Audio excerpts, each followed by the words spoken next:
Si le président du conseil d'administration, Ould Ali El Hadi, s'occupera du volet administratif, le volet sportif sera à la charge de Hakim Medan. Il a déjà eu l'accord de Karim Doudan pour occuper le poste de manager général et on ne sait pas encore s'il va recruter ou pas un directeur sportif. Avec tout ce qui s'était passé à l'intersaison sous l'ère de l'ancienne direction qui avait recruté un directeur sportif et un manager général sans qu'elle n'explique les prérogatives de l'un et de l'autre, la direction actuelle ne laissera pas la place au flou dans son organigramme. Chacun aura une tâche précise et personne ne s'immiscera dans le travail de l'autre, surtout que le directeur général Medan veut faire appel uniquement aux personnes compétentes. Le choix de Doudan pour le poste de manager général est très judicieux en attendant de désigner un directeur sportif et un coordinateur pour l'équipe senior.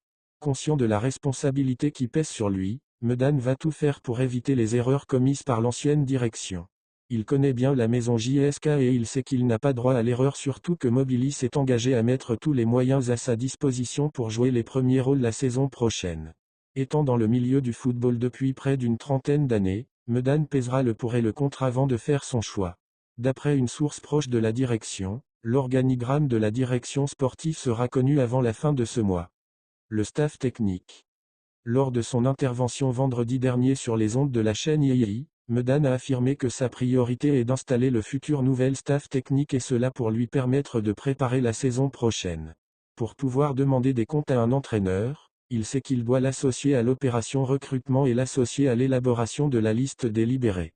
Le nouveau directeur général veut ramener des joueurs de haut niveau et pourquoi pas une ou deux stars pour faire plaisir aux supporters, mais comme tout professionnel, il veut consulter l'entraîneur dans chaque décision concernant les recrues et les libérés. Malgré les bons résultats enregistrés par l'équipe ces dernières journées du championnat, les dirigeants savent qu'ils doivent se passer de plusieurs joueurs pour espérer jouer les premiers rôles la saison prochaine. Ils ne peuvent pas se permettre de garder des joueurs qui ont attendu la fin du championnat pour réaliser quelques bons résultats. Certains d'entre eux avaient signé pour de gros salaires et la direction ferait mieux de libérer tous ceux qui n'ont pas donné satisfaction.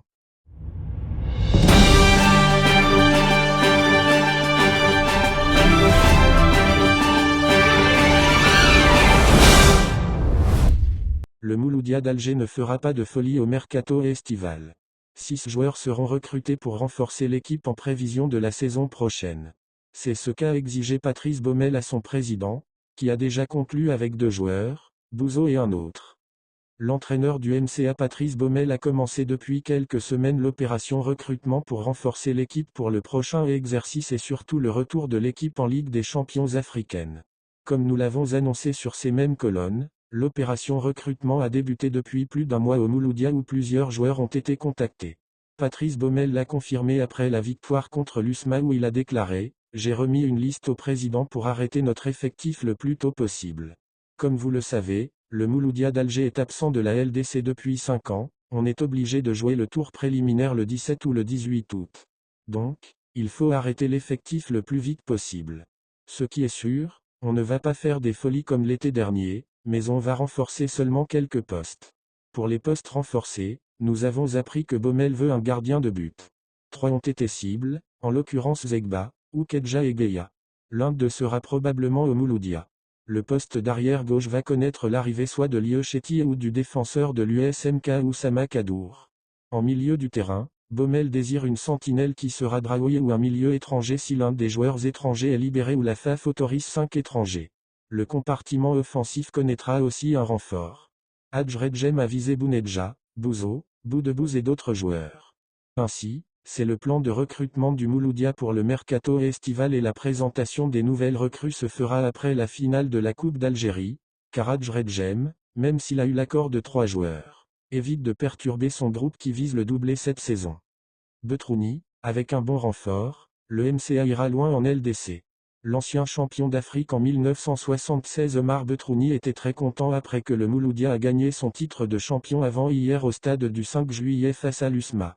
Betrouni affirme que ce titre est mérité vu la belle saison qu'a réalisé le Mouloudia. On est très content pour ce titre qui est mérité, car le Mouloudia a dominé cette saison le championnat.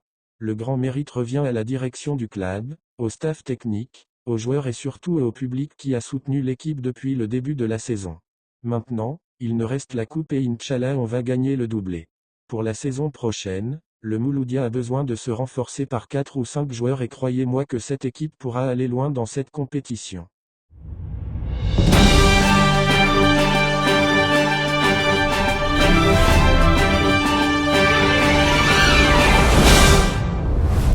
Un joueur de l'équipe d'Algérie a tenu à s'excuser auprès des Algériens sur sa manière de célébrer une victoire. En effet, il s'agit du capitaine du Mouloudia d'Alger, Ayoub Abdellaoui. Ce dernier s'est exprimé pour la première fois sur sa manière controversée de célébrer la victoire de son club au championnat, lorsqu'il a été vu en train de fumer un cigare au stade du 5 juillet. Abdellaoui a expliqué qu'il était submergé de bonheur après une saison difficile, et qu'il ne pouvait pas réprimer cette joie, insistant que son geste était simplement une expression naturelle de sa satisfaction. En tant qu'invité de l'émission dans les 90 sur la télévision publique, il a ajouté « Chaque joueur a sa propre façon de manifester sa joie. Certains l'expriment ouvertement, d'autres restent discrets, et d'autres encore la partagent avec leur famille. C'était une joie intense. » Le joueur de l'équipe d'Algérie a continué à parler de l'incident du cigare sans le mentionner explicitement, montrant ses regrets pour cette célébration, et a déclaré « Je profite de l'occasion pour présenter mes excuses aux enfants qui ont pu voir cette image. » Il a ajouté « J'espère ne pas les avoir influencés négativement, car cet acte résultait de l'euphorie après notre victoire et le travail accompli tout au long de la saison. » Abdellaoui a également précisé qu'il n'avait aucune intention particulière derrière cette scène controversée, affirmant « Au contraire, nous, les joueurs, cherchons toujours à donner une belle image du Mouloudia. Cette joie était spontanée. » Enfin, il a renouvelé ses excuses aux enfants, en concluant « En tant que joueur, nous ne faisons pas ce genre de choses, fumer. C'était simplement pour exprimer notre joie, et cela se voit partout dans le monde. »